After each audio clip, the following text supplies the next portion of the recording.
SP news కి స్వాగతం. Bulletin లో ముందుగా హెడ్లైన్స్.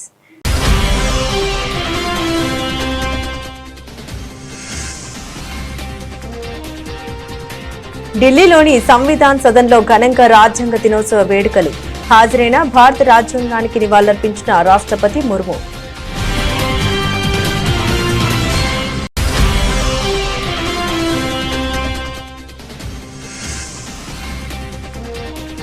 గురు తేగ్ బహదూర్ 350 అమరవీరుల వార్షికోత్సవంలో పాల్గొన్న ప్రధాని. స్మారక నాణ్యం, తపాలా బిళ్లను విడుదల చేసిన మోదీ.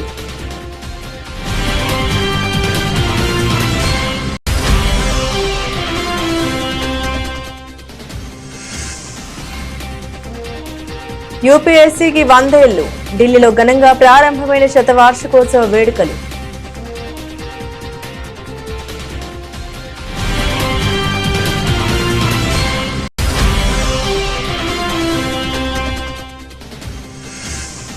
కర్ణాటక కాంగ్రెస్ లో కీలక పరిణామం.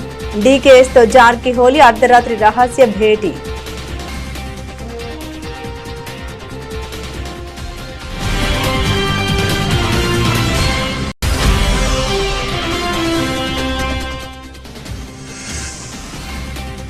హైదరాబాద్ లో సఫ్రాన్ కొత్త సెంటర్ వర్చువల్ గా ప్రారంభించిన ప్రధాని నరేంద్ర మోదీ. పాల్గొన్న CM Revanth Reddy.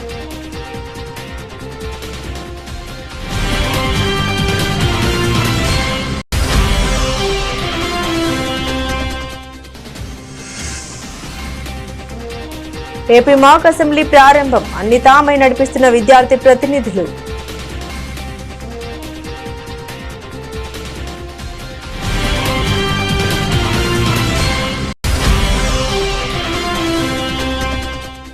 Kakatiya mega textile పార్కును సందర్శించిన బీఆర్ఎస్ వర్కింగ్ ప్రెసిడెంట్ కేటీఆర్.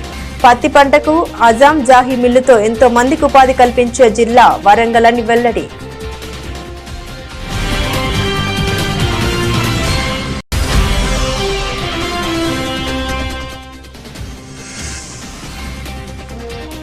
అరటి రైతులకు వైఎస్ జగన్ పరామర్శ. నష్టపోయిన అరటి తోటలను పరిశీలించి అక్కడి రైతులతో మాట్లాడిన మాజీ సీఎం.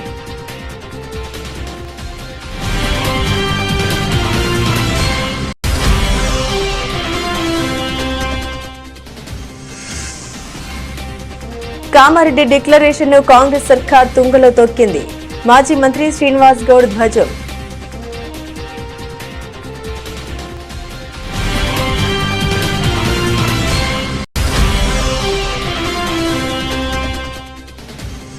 ఆ దిశలోనే కన్ఫెషన్ స్టేట్మెంట్స్. Conspiracy theory. ఇదే సీఎం చంద్రబాబు ఏడాదిన్నర దారుణ పరిపాలన అంటూ సజ్జల రామకృష్ణారెడ్డి ఫైర్.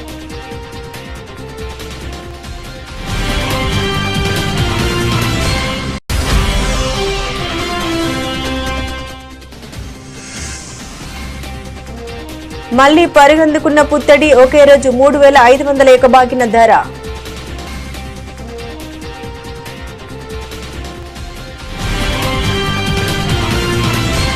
ఢిల్లీలోని సంవిధాన్ సదన్ లో రాజ్యాంగ దినోత్సవ వేడుకలు ఘనంగా జరిగాయి. ఈ వేడుకలకు రాష్ట్రపతి ద్రౌపది ముర్ము, ఉపరాష్ట్రపతి సిపి రాధాకృష్ణన్, ప్రధానమంత్రి నరేంద్ర మోదీ, లోక్సభ స్పీకర్ ఓం బిర్లా, ప్రతిపక్ష నాయకుడు రాహుల్ గాంధీ మరియు ఇతర ప్రముఖులు హాజరయ్యారు. అనంతరం ప్రవేశకం చదివి న్యాయం, స్వేచ్ఛ, సమానత్వం మరియు సోదర భావం విలువల పట్ల తమ అంకిత భావాన్ని పునరుద్ఘాటించారు. ఈ సందర్భంగా రాష్ట్రపతి ద్రౌపది ముర్ము మాట్లాడారు. రాజ్యాంగ దినోత్సవం యొక్క చారిత్రాత్మక సందర్భంగా మీ అందరితో కలిసి ఉండడం తనకు చాలా ఆనందంగా ఉందని తెలిపారు. संविधान दिवस के ऐतिहासिक अवसर पर आप सबके बीच आकर मुझे हार्दिक प्रसन्नता हो रही है। आज ही के दिन 24 नवंबर 1949 को संविधान सदन के इसी के केंद्रीय कक्ष में संविधान सभा के सदस्यों ने भारत के संविधान के निर्माण का कार्य संपन्न किया था। आज ही के दिन उस वर्ष हम भारत के लोगों ने अपने संविधान को अपनाया था। स्वाधीनता के बाद संविधान सभा ने भारत की अंतरिम संसद के रूप में भी कर्तव्य निर्वहन किया। प्रारूप समिति के अध्यक्ष बाबा साहेब डॉक्टर भीमराव अंबेडकर हमारे संविधान के प्रमुख निर्माताओं में से थे। बाबा साहेब की 125वीं जयंती के वर्ष में यानी सन 2015 में 24 नवंबर को प्रतिवर्ष संविधान दिवस के रूप में मनाने का निर्णय लिया गया और निर्णय अत्यंत सार्थक सिद्ध हुआ है। आज के दिन पूरा देश भारतीय लोकतंत्र के आधार हमारे संविधान के प्रति तथा उसके निर्माताओं के प्रति आदर व्यक्त करता है। हम भारत के लोग अपने संविधान के प्रति व्यक्तिगत और सामूहिक स्तर पर आस्था व्यक्त करते हैं। अनेक योजनाओं के माध्यम से देशवासियों को, विशेषकर युवा वर्गों को संवैधानिक आदर्शों से अवगत कराया जाता है। संविधान दिवस से मनाने की परंपरा का शुभारंभ करने और उसे निरंतरता प्रदान करने की जितना भी प्रशंसा की जाए और कम। సిక్కుల 9వ గురువు తేగ్ బహదూర్ కు ప్రధానమంత్రి నరేంద్ర మోదీ ఘన నివాళులర్పించారు. సత్యం, ధర్మం, విశ్వాసాలకు ఆయన ప్రతిరూపమని అభివర్ణించారు. గురు తేగ్ బహదూర్ 350వ అమరవీరుల వార్షికోత్సవంలో ప్రధాని పాల్గొన్నారు. గురు తేగ్ బహదూర్ స్మారక నాణ్యం, తపాలా బిళ్లను విడుదల చేశారు. సత్యం, ధర్మం పరిరక్షణకు కృష్ణ భగవానుడు నిలిచిన గడ్డ ఇది. గురు తేగ్ బహదూర్ సైతం సత్యం, ధర్మ, మత విశ్వాసాల పరిరక్షకులుగా నిలిచారు. ఈ చారిత్రక సందర్భాన్ని పురస్కరించుకుని గురు తేగ్ బహదూర్ స్మారక తపాలా బిళ్ల నాణ్యం విడుదల చేస్తున్నందుకు భారత ప్రభుత్వం గర్విస్తుంది. గురు సాంప్రదాయాన్ని ఇదే విధంగా కొనసాగించాలని అభిలాషిస్తున్నామని మోదీ అన్నారు. गुरु तेग बहादुर साहब जी की स्मृति हमें ये सिखाती है कि भारत की संस्कृति कितनी व्यापक, कितनी उदार और कितनी मानवता केंद्रित रही है। उन्होंने सर्वत का भला का मंत्र अपने जीवन से सिद्ध किया।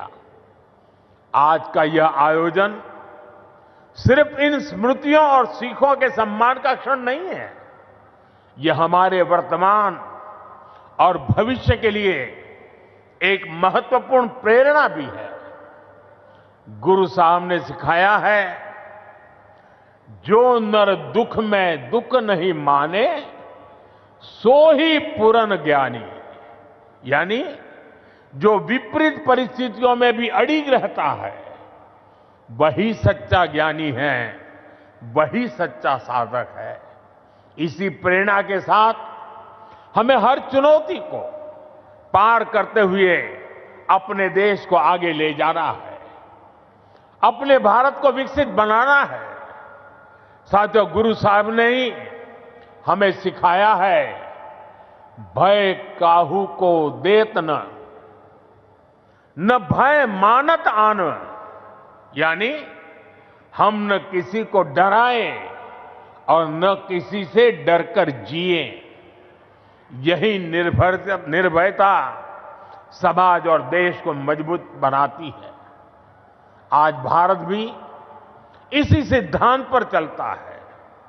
हम विश्व को बंधुत्व की बात भी बताते हैं और अपनी सीमाओं की रक्षा भी करते हैं। हम शांति चाहते हैं लेकिन अपनी सुरक्षा से कोई समझौता नहीं करते। ऑपरेशन सिंदूर इसका सबसे बड़ा उदाहरण है।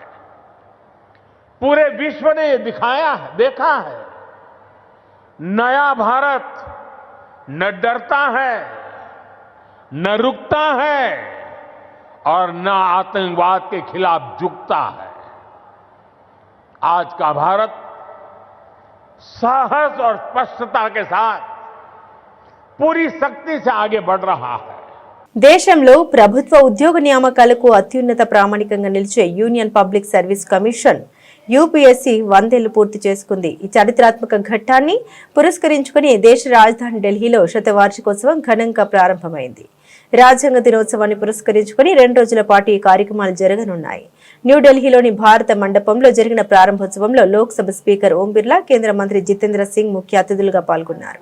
ఈ కీలక సదస్సులో యూపీఎస్సీ ప్రస్తుత చైర్మన్ సభ్యులతో పాటుగా అన్ని రాష్ట్రాల పబ్లిక్ సర్వీస్ కమిషన్ల చైర్మన్లు, సభ్యులు, మాజీ ఉన్నతాధికారులు, నిపుణులు పాల్గొంటున్నారు. ఈ వేడుకల్ని కేవలం ఉత్సవాలకే పరిమితం చేయకుండా దేశవ్యాప్తంగా నియామక ప్రక్రియల్ని మరింత బలోపేతం చేయడంపై దృష్టి సారించారు. ముఖ్యంగా పబ్లిక్ సర్వీస్ కమిషన్లను సామాన్యులకు మరింత చేరువ చేసేలా సరళమైన, పారదర్శకమైన, జవాబుదారీతనం గల విధానాలను రూపొందించడంపై ఈ సమావేశంలో లోతుగా చర్చిస్తున్నారు. निश्चित रूप से यूपीएससी की 100 वर्ष की यात्रा इस देश के प्रशासनिक ढांचे, वहाँ की पारदर्शिता, वहाँ की जवाबदारी, वहाँ की निष्पक्षता, वहाँ की गोपनीयता केवल भारत में नहीं, दुनिया के लिए भी यह संस्था आज मार्गदर्शक के रूप में है। और इस 100 वर्ष की यात्रा में इस संघ लोक सेवा आयोग के अंदर जिन महानुभावों ने योगदान दिया, अपने विजन से, अपने कार्य से और अपने समय की परिस्थितियों के अनुसार इसकी निष्पक्षता, ईमानदारी, गोपनीयता, मर्यादा, प्रतिष्ठा बनाए रखी, वह सब लोग बधाई के पात्र हैं। निश्चित रूप से संविधान निर्माण करते समय भी संविधान सभा के सदस्यों ने इस संस्था की स्वतंत्रता, निष्पक्षता, पारदर्शी को महत्वपूर्ण माना है और इसीलिए संविधान में इस संस्था को संरक्षित भी किया है। और मुझे खुशी है कि 100 वर्ष की यात्रा में संविधान के मार्गदर्शन में इस संस्था ने समय समय पर बदलते स्वरूप के अनुसार अपने आप को परिवर्तन किया। కర్ణాటక కాంగ్రెస్ లో ముఖ్యమంత్రి పదవి మార్పుపై ఊహాగానాలు జోరందుకున్న వేళ కీలక పరిణామం చోటు చేసుకుంది. ఉప ముఖ్యమంత్రి డీకే శివకుమార్ సీనియర్ మంత్రి సతీష్ జార్కిహోలీతో మంగళవారం అర్ధరాత్రి రహస్యంగా సమావేశమయ్యారు. ఈ భేటీ రాజకీయ వర్గాల్లో తీవ్ర చర్చనీయాంశంగా మారింది. సీఎం సిద్దరామయ్య రాజకీయ వారసుడిగా హిందా, మైనార్టీలు, వెనుకబడిన వర్గాలు, దళితులు ఓటు బ్యాంకుకు బలమైన నేతగా భావిస్తున్న జార్కిహోలీతో డీకేఎస్ భేటీ కావడం ప్రాధాన్యం సంతరించుకుంది. సిద్దరామయ్య తర్వాత పార్టీని నడిపించే వ్యూహాలపై తమ మధ్య ఉన్న విభేదాలను పరిష్కరించుకోవడంపై వీరి మధ్య చర్చలు జరిగినట్లు సమాచారం. గతంలో సిద్దరామయ్య కుమారుడు యతీంద్ర కూడా తన తండ్రి రాజకీయ వారసత్వాన్ని జార్కిహోలీ ముందుకు తీసుకెళ్లగలరని వ్యాఖ్యానించారు. ఒకవైపు ఈ సమావేశం జరగగా మరోవైపు డీకే శివకుమార్ మద్దతుదారులు ఢిల్లీలో లాబియింగ్ ముమ్మరం చేశారు. సుమారు 10 మంది ఎమ్మెల్యేలు ఏఐసీసీ అధ్యక్షుడు మల్లికార్జున ఖర్గేను కలిసి డీకేఎస్ ను త్వరలో ముఖ్యమంత్రిని చేయాలని కోరారు. డీకేఎస్ 200% సీఎం అవుతారని రామనగర్ ఎమ్మెల్యే ఇక్బాల్ హుస్సేన్ ధీమా వ్యక్తం చేశారు. శంషాబాద్ సమీపంలోని జిఎంఆర్ ఏరో పార్క్ లో ఫ్రాన్స్ కు చెందిన ప్రముఖ సంస్థ సఫ్రాన్ నెలకొల్పుతున్న లీప్ ఇంజన్ ఎంఆర్ఓ సెంటర్ ను ప్రధాని నరేంద్ర మోదీ ఆన్లైన్ ద్వారా ప్రారంభించారు. ఈ కార్యక్రమంలో ముఖ్యమంత్రి రేవంత్ రెడ్డి పాల్గొని ప్రసంగించారు. తెలంగాణపై నమ్మకంతో హైదరాబాద్ ను ఎంచుకున్న సఫ్రాన్ కు అభినందన తెలియజేశారు. ఈ కొత్త సదుపాయం ఏరోస్పేస్ రక్షణ రంగంలో తెలంగాణ వృద్ధికి ఒక మైలురాయిగా నిలుస్తోందన్నారు. ఇది భారతదేశంలో లీప్ ఇంజన్లు మొట్టమొదటి మెయింటెనెన్స్, రిపేర్, ఓవర్హాల్ సెంటర్ అని తెలిపారు. 1300 కోట్ల పెట్టుబడితో ఏర్పాటు చేసిన ఈ సదుపాయంతో 1000 మందికి పైగా నైపుణ్యం కలిగిన సాంకేతిక నిపుణులు, ఇంజనీర్లకు ఉపాధి లభిస్తుందని తెలిపారు. आज भारत दुनिया के सबसे तेजी से बढ़े डोमेस्टिक एविएशन मार्केट में शामिल है। हमारा डोमेस्टिक मार्केट अब दुनिया में तीसरा सबसे बड़ा मार्केट है। आज भारत के लोगों का एस्पिरेशंस एक नए आसमान पर है। ऐसे में भारत में एयर ट्रेवल की डिमांड लगातार बढ़ रही है और इसलिए हमारे एयरलाइंस लगातार अपने एक्टिव फ्लीट को बढ़ा रही है। भारत की एयरलाइन कंपनियों ने 1500 से ज्यादा नए एयरक्राफ्ट का ऑर्डर दिया है। साथियों, भारत के एविएशन सेक्टर में तेज एक्सपेंशन के चलते maintenance, repair and overhaul MRO की सुविधाओं की जरूरतें भी बढ़ रही है। हमारा 85% एमआरओ का काम देश के बाहर होता रहा है। इससे खर्च बढ़ता था, समय ज्यादा लगता था और एयरक्राफ्ट लंबे समय तक ग्राउंडेड रहते थे। ये स्थिति भारत जैसे विशाल एविएशन मार्केट के लिए ठीक नहीं थी। इसलिए आज भारत सरकार देश के दुनिया के एक बड़े एमआरओ केंद्र के रूप में विकसित कर रही है। अब पहली बार देश में एक global OEM deep level servicing की सुविधा स्थापित कर रहा है। साथियों, साफरान की ग्लोबल ट्रेनिंग, नॉलेज ट्रांसफर और भारत के इंस्टीट्यूशंस के साथ साझेदारी, इससे देश में एक ऐसी वर्कफोर्स तैयार होगी जो आने वाले वर्षों में पूरे MRO It creates new business opportunities for our local MSMEs and precision engineering companies. Today, we also lay foundation for Safran M88 military engine MRO. This MRO will support Indian Air Force and Indian Navy. Hyderabad is a major aerospace and defense hub for India. We have more than 25 major global companies and over 1,500 MSMEs. Our progressive industrial policy, our MSME policy, is ranked amongst the best in the country. Our world-class infrastructure and dedicated aerospace parks and SEZs have attracted several mega investments from leading global companies. We are now top choice for highly complex precision engineering projects. Hyderabad is chosen by like of Safran, Boeing, Airbus, Tata, Bharat Forge and others for manufacturing and research and development. Hyderabad is one of the leading MRO and aero engine hubs in India. Assembly సమావేశాలపై విద్యార్థులకు అవగాహన కల్పించేందుకు గాను AP ప్రభుత్వం మాక్ assembly నిర్వహించాలని నిర్ణయించింది. రాజ్యాంగ దినోత్సవాన్ని పురస్కరించుకుని మాక్ అసెంబ్లీ నిర్వహిస్తున్నారు. ఈ రోజు ఉదయం విద్యార్థుల మాక్ అసెంబ్లీ ప్రారంభమైంది. 175 నియోజకవర్గాలకు చెందిన విద్యార్థులు మాక్ అసెంబ్లీలో పాల్గొన్నారు. ఈ మాక్ అసెంబ్లీలో విద్యార్థి ప్రతినిధులు అన్ని తామే నడిపిస్తున్నారు. ఈ కార్యక్రమంలో సీఎం చంద్రబాబు, శాసనసభ స్పీకర్ అయ్యన్న పాత్రుడు, ప్రభుత్వ ప్రధాన కార్యదర్శి విజయానంద్, శాసనసభ సెక్రటరీ జనరల్ ప్రసన్న కుమార్ పాల్గొన్నారు. అంతకుముందు విద్యార్థులచే నిర్వహించిన నమూనా అసెంబ్లీ కార్యక్రమాన్ని తిలకించారు. వరంగల్ జిల్లా అంటేనే పత్తి పంటకు, అజంజాహి మిల్లుతో ఎంతో మందికి ఉపాధి కల్పించే జిల్లా అని మాజీ మంత్రి బీఆర్ఎస్ వర్కింగ్ ప్రెసిడెంట్ కె తారక రామారావు అన్నారు. కాకతీయ మెగా టెక్స్టైల్ పార్కును సందర్శించిన అనంతరం ఆయన మీడియాతో మాట్లాడారు.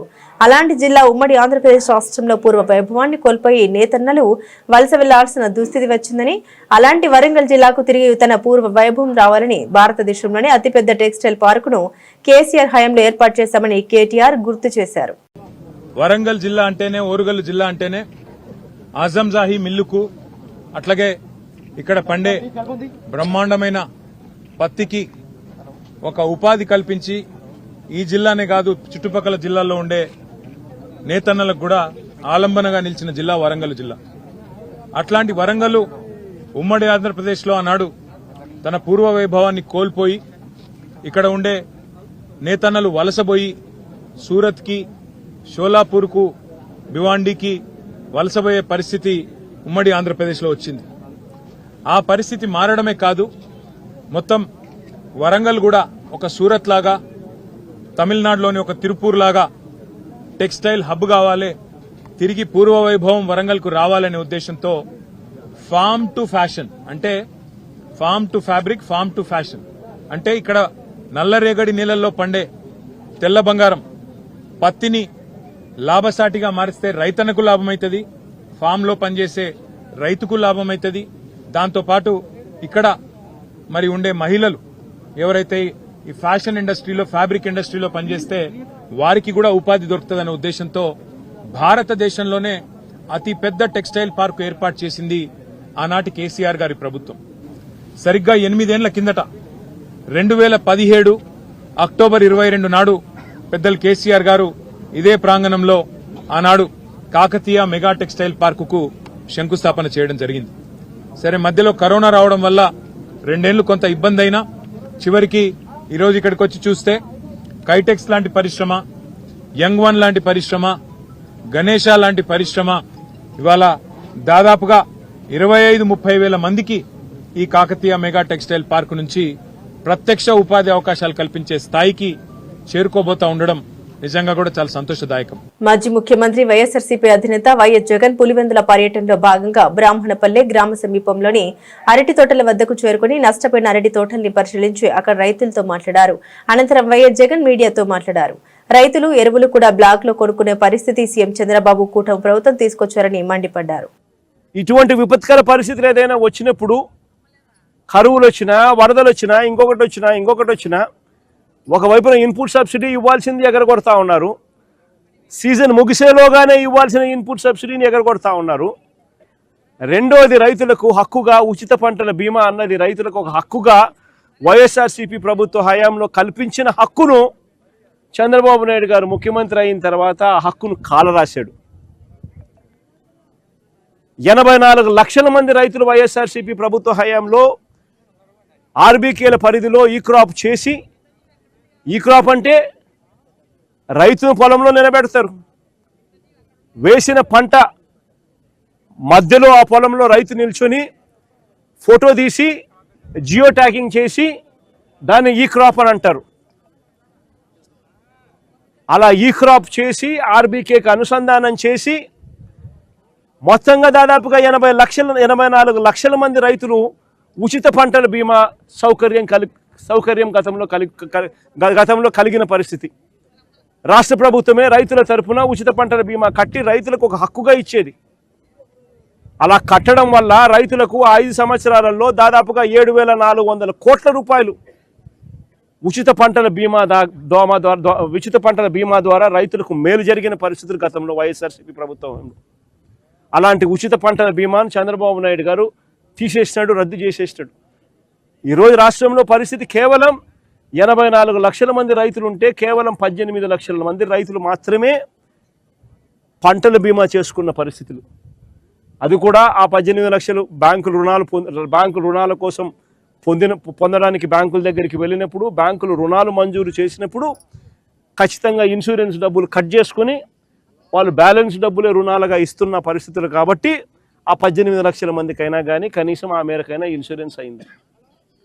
మిగిలిన వాళ్ళ పరిస్థితి ఏమిటి? 84 లక్షల మంది రైతుల్లో కేవలం 18 లక్షల మంది రైతులు మాత్రమే ఇన్సూరెన్స్ పరిధిలోకి వస్తూ ఉన్నారంటే మిగిలిన వారి పరిస్థితి ఏమిటి? విపత్కర పరిస్థితులు వచ్చినప్పుడు రైతును ఆదుకునే నాతుడే కరువైన పరిస్థితిలో ఈరోజు రాష్ట్రం కనిపిస్తూ ఉంది. ఇన్పుట్ సబ్సిడీ గాలికి ఎగిరిపోయింది. హక్కుగా రావాల్సిన ఇన్సూరెన్స్ రాకుండా పోయింది. మరోవైపున చూస్తే చంద్రబాబు నాయుడు గారు పుణ్యాన చంద్రబాబు నాయుడు గారి హయాంలో పెట్టుబడి ఖర్చులు తారాస్థాయికి పెరిగాయి. ఎరువులు సైతం రైతులు బ్లాక్లో కొనుక్కోవాల్సిన పరిస్థితి బహుశా ప్రపంచ చరిత్రలో ఎక్కడైనా ఉంటుందో లేదో నాకు తెలియదు, కానీ ఆంధ్ర రాష్ట్రంలో ఈసారి చంద్రబాబు నాయుడు గారి హయాంలో చూస్తూ ఉన్నాం. ఎరువులు సైతం బ్లాక్లో కొనుక్కోవాల్సిన పరిస్థితులు మొట్టమొదటిసారిగా చూస్తా ఉన్నాం. రాష్ట్రంలోని బీసీలను కాంగ్రెస్ సర్కార్ నిర్మూలముంచిందని 42% రిజర్వేషన్లు కల్పించడంలో విఫలమైందని మాజీ మంత్రి వి శ్రీనివాస్ గౌడ్ ధ్వజమెత్తారు. హైదరాబాద్ తెలంగాణ భవన్ లో మాజీ ఎమ్మెల్యే పట్నం నరేందర్ రెడ్డితో కలిసి ఆయన మీడియాతో మాట్లాడారు. గత అసెంబ్లీ ఎన్నికల ముందు కామారెడ్డిలో కాంగ్రెస్ ప్రకటించిన బీసీ డిక్లరేషన్ ను ప్రభుత్వం తుంగలో తొక్కిందని మండిపడ్డారు. బీసీల రిజర్వేషన్ల విధానంపై ఎక్కడా నిబంధన పాటించలేదని దుయ్యబట్టారు. స్థానిక ఎన్నికల్లో రిజర్వేషన్లపై కాంగ్రెస్ మోసం చేసిందని నిప్పులు చెరిగారు. కాంగ్రెస్ ప్రభుత్వం ఇచ్చిన చీరలు కట్టుకుని పంచాయతీ ఎన్నికల్లో మహిళలు ఓట్లేయాలని సీఎం రేవంత్ రెడ్డి ప్రకటించడాన్ని తప్పుబట్టారు. సీఎం ఈ విధంగా బహిరంగంగా ఓట్లు అడుగుతుంటే ఎన్నికల కమిషన్ ఎక్కడికి పోయిందని ప్రశ్నించారు. అంత బహిరంగంగా ఎలక్షన్ల ముందు ఇస్తూ, ఎలక్షన్ల ముందు లింక్ చేస్తూ, ఎలక్షన్ల ఓటు వేసేటప్పుడు ఈ చీర చూసుకొని ఓటేయండి అని అంటున్నప్పుడు ఎలక్షన్ కమిషన్ దేశంలో రాష్ట్రంలో ఉందా లేదా?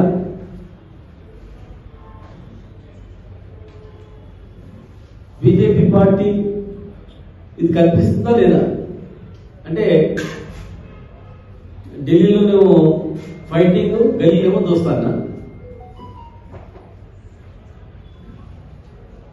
ఒక ప్రాంతీయ పార్టీలు బతుకోద్దా?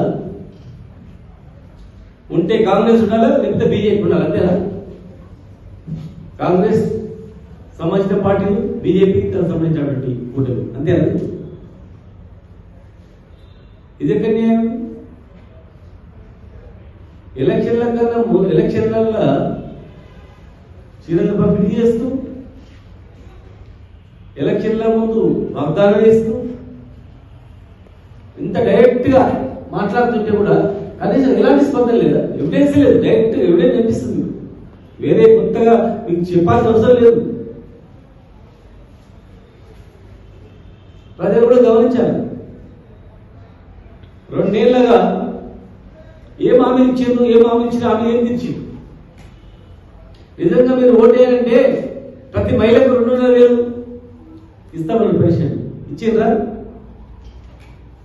ప్రతి మహిళ పేరు మీద ఇల్లు ఇస్తామన్నారు, ఇందిరా మహిళ ఇచ్చిండ్రా? ఏది ఇచ్చినా మహిళ పేరు మీద ఇస్తామన్నారు, అయిందా? వికలాంగుల పెన్షన్ ఇచ్చలేదు, అమ్మ ఆ తాతకి ఇచ్చిన అవ్వకి ఇస్తామని ఇచ్చిందా? ఎక్కడ ఉన్నాయి హామీలు? టీడీపీ కూటమి ప్రభుత్వం ఏడాదిన్నర పాలనలో చేసింది ఏమీ లేక ఏం చేశామో చెప్పుకోలేక వైఫల్యాలు బయటపడ్డప్పుడు అవినీతితో ఇరుకున పడినప్పుడల్లా టార్గెట్ వైఎస్ఆర్సీపీ నినాదం భుజానికి ఎత్తుకుని తమ పార్టీ నాయకులపై అక్రమ కేసులు పెట్టి డైవర్షన్ పాలిటిక్స్ చేస్తున్నారని వైఎస్ఆర్సీపీ స్టేట్ కోఆర్డినేటర్ సజ్జల రామకృష్ణారెడ్డి ధ్వజమెత్తారు. ఇటు డైవర్షన్ అటు వైఎస్ఆర్సీపీపై కక్ష సాధింపు ఆ దిశలోనే కన్ఫెషన్ స్టేట్మెంట్స్ తో కాన్స్పిరసీ థియరీని సీఎం చంద్రబాబు అమలు చేస్తున్నారని ఆయన ఆక్షేపించారు. ఏ ఆధారాలు లేకుండానే అక్రమంగా కేసులు నమోదు చేసి ఎవరినో ఒకరిని అరెస్టు చేయడం, బెదిరించడం, ఆ తర్వాత వాంగ్మూలాలు నమోదు చేయడం, వాటి ఆధారంగా టార్గెట్ లిస్ట్ లో ఉన్న వారిపై కేసులు పెడుతూ వైఎస్ఆర్సీపీ నాయకులపై కక్ష సాధిస్తున్నారని అదే సీఎం చంద్రబాబు నమ్ముకున్న కన్ఫెషన్ కాన్స్పిరసీ థియరీ అని వెల్లడించారు. ఊరు పేరు ఎక్కడ ఏమున్నాయో పేర్లన్నీ వస్తున్నాయి. A1 నుంచి A40 వరకు ఎంతవరకు చేసేసింది. దగ్గర రకరకాల నార్త్ ఇండియన్ పేర్లు అన్నీ వస్తున్నాయి.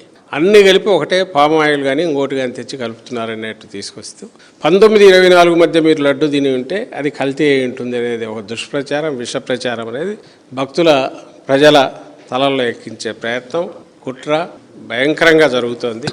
ఆ ప్రాసెస్లో ఆ రోజు ఆయన జంతువులు కోరినప్పుడు ఎట్లా హర్ట్ చేస్తూ వచ్చాడో ఈ రోజు కూడా ఇంకా దాన్ని పెంచుతూ పర్పెచ్యుయేట్ చేస్తూ వచ్చినాడు for the narrow reason political వెండేటాతో వైఎస్ఆర్సీపీని ఇరికించడానికి. తన తప్పులు తన అబద్ధాల నుంచి జనం దృష్టి మళ్లించడం, అలాగే మా మీద కక్ష సాధింపుగా వైఎస్ఆర్సీపీని దాంట్లో ఇరికించడం. దీనికి బేసు ఒక్కటే ఆయన కనుక్కున్నది ఏదంటే కన్ఫెషను, కాన్స్పిరసీ. ఈ రెండు వీటి మీద ఎవరో ఒకరిని తీసుకురావడం, కన్ఫెషన్ అని రాయించడం, లేదు కాన్స్పిరసీ థియరీ తీసుకురావడం, వీళ్ళందరూ కలిసి కుట్ర పన్నారనడం, ముందు దాన్ని కోర్టు ముందు ప్రజెంట్ చేయడం, ఏమంటే ఇన్వెస్టిగేషన్ జరుగుతుంది అనడం. న్యాయస్థానం కూడా ఇన్వెస్టిగేషన్ జరుగుతుంది కదా కాబట్టి కొన్నాళ్ళు ఓపిక పట్టండి అని జైల్లోకి పంపడం. ఇప్పుడు ఆయన పెట్టుకున్న లాయర్ ఎవరైతే ఢిల్లీ లాయర్ ఉన్నాడో, చంద్రబాబు కేసు ఆ రోజు వాదించిన లాయరే ఈరోజు ఆయనకు వేరే అసైన్మెంటే లేదు. పెట్టిన కేసులన్నీ వైఎస్ఆర్సీపీ మీద పెట్టినవి. దాదాపు 10 కోట్ల దాకా 9-8 కోట్లు ఎంతో ఇప్పటికీ ఫీజులు కూడా చెల్లించినారు గవర్నమెంట్ నుంచి. లిక్కర్ స్కామ్ అన్నారు, ఇప్పటికీ ఏమన్నా తేలిందా?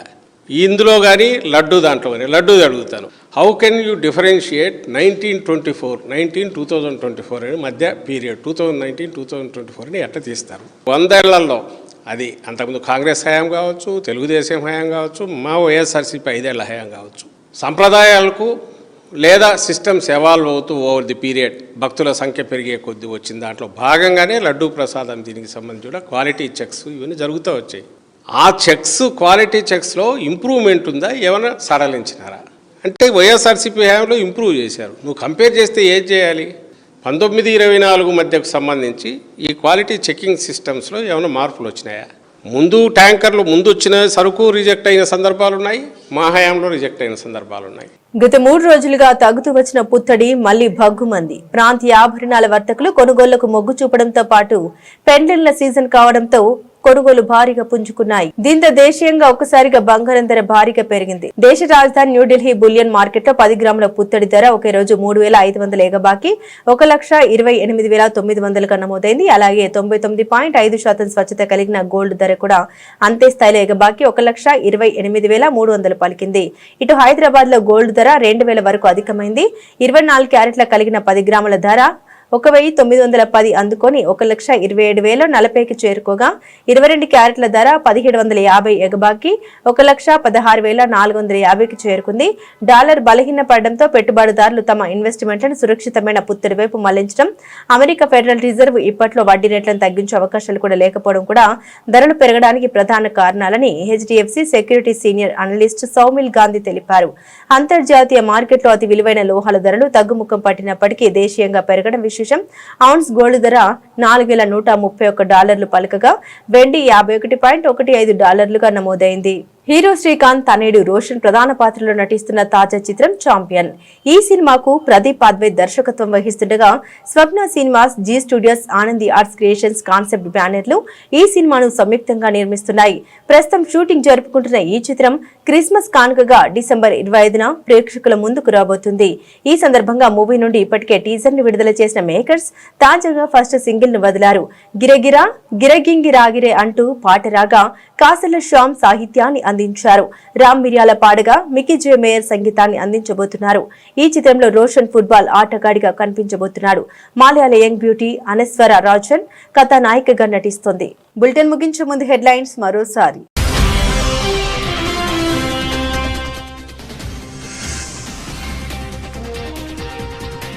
ఢిల్లీలోని సంవిధాన్ సదన్లో ఘనంగా రాజ్యాంగ దినోత్సవ వేడుకలు. హాజరైన భారత రాజ్యాంగానికి నివాళులర్పించిన రాష్ట్రపతి ముర్ము.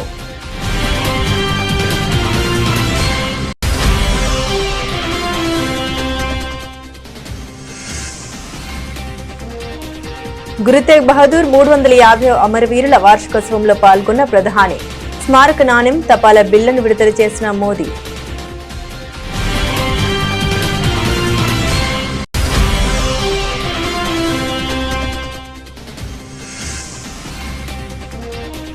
యూపీఎస్సీకి 100 ఏళ్లు.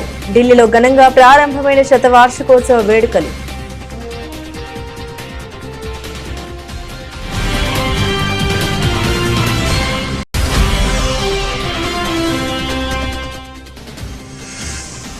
కర్ణాటక కాంగ్రెస్ లో కీలక పరిణామం.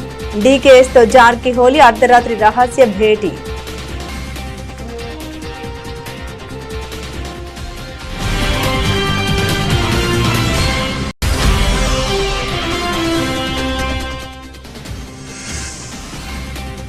హైదరాబాద్ లో సఫ్రాన్ కొత్త సెంటర్ వర్చువల్ గా ప్రారంభించిన ప్రధాని నరేంద్ర మోదీ, పాల్గొన్న CM Revanth Reddy.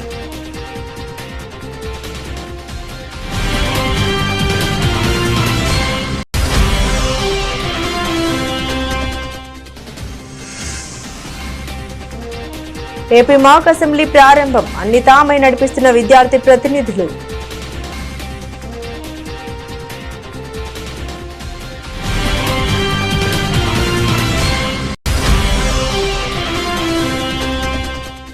Kakatiya mega textile పార్కును సందర్శించిన బీఆర్ఎస్ వర్కింగ్ ప్రెసిడెంట్ కేటీఆర్. పత్తి పంటకు అజాం జాహీ మిల్లుతో ఎంతో మందికి ఉపాధి కల్పించే జిల్లా వరంగల్ అని వెల్లడి.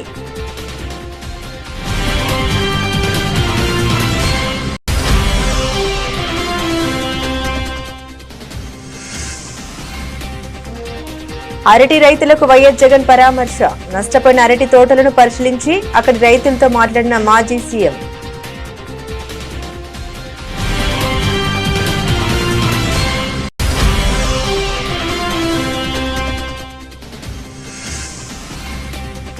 కామారెడ్డి డిక్లరేషన్ ను కాంగ్రెస్ సర్కార్ తుంగలో తొక్కింది. మాజీ మంత్రి శ్రీనివాస్ గౌడ్ ధ్వజం.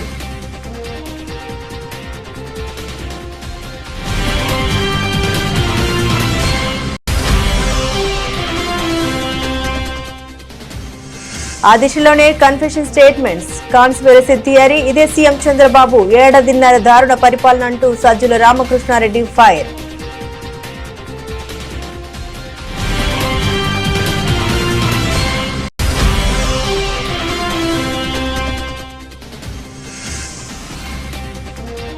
మళ్లీ పరిగెందుకున్న పుత్తడి, ఒకే రోజు 3,500 ఎకబాకిన ధర.